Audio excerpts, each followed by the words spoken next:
नमस्कार, स्वागत आहे तुमचं आपलं चॅनल सुचित्राज होम किचनमध्ये। आजची रेसिपी आहे साधी सोपी अशी कोबीची भाजी। चॅनलवर जर नवीन असाल तर चॅनलला प्लीज लाईक, शेअर, सबस्क्राईब जरूर करा। कोबीची भाजी बनवण्यासाठी कोबी स्वच्छ धुवून चिरून घेतला आहे। कोबी चाळणीमध्ये निथळून घेतला आहे। इथे आपण कोबीमध्ये टाकण्यासाठी हरभऱ्याची डाळ भिजत घातली होती। इथे तुम्ही मुगाची डाळही वापरू शकता।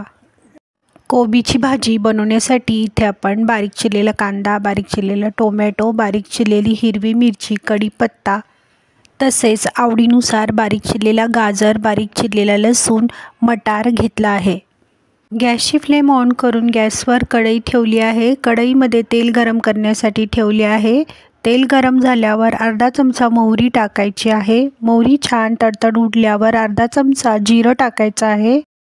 बारीक चिरलेली हिरवी मिरची, बारीक चिरलेला कांदा टाकायचा आहे। कढीपत्ता टाकायचा आहे। बारीक चिरलेला लसूण टाकायचा आहे। सर्व साहित्य 1 ते 2 मिनिटं छानसे परतून घ्यायचे आहे। बारीक चिरलेला टोमॅटो टाकायचा आहे।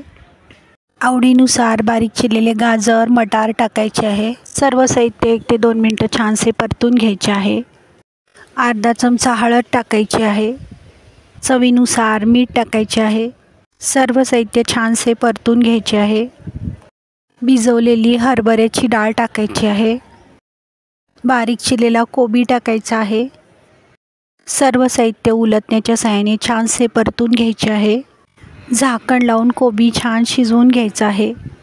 इथे तुम्ही पाहू शकता कोबी छान शिजून तयार आहे। ही साधी सोपी अशी कोबीची भाजी तुम्ही टिफिनमध्ये घेऊन जाऊ शकता। तसेच रोजच्या जेवणामध्ये गरम पोळी, गरम भाकरी बरोबर खाऊ शकता। व्हिडिओ आवडल्यास जास्तीत जास्त लोकांपर्यंत शेअर करा। कमेंट बॉक्समध्ये कमेंट करायला विसरू नका। पुन्हा भेटूया अशाच नवनवीन रेसिपीज सोबत सुचित्राज होम किचनमध्ये। व्हिडिओ पाहिल्याबद्दल धन्यवाद।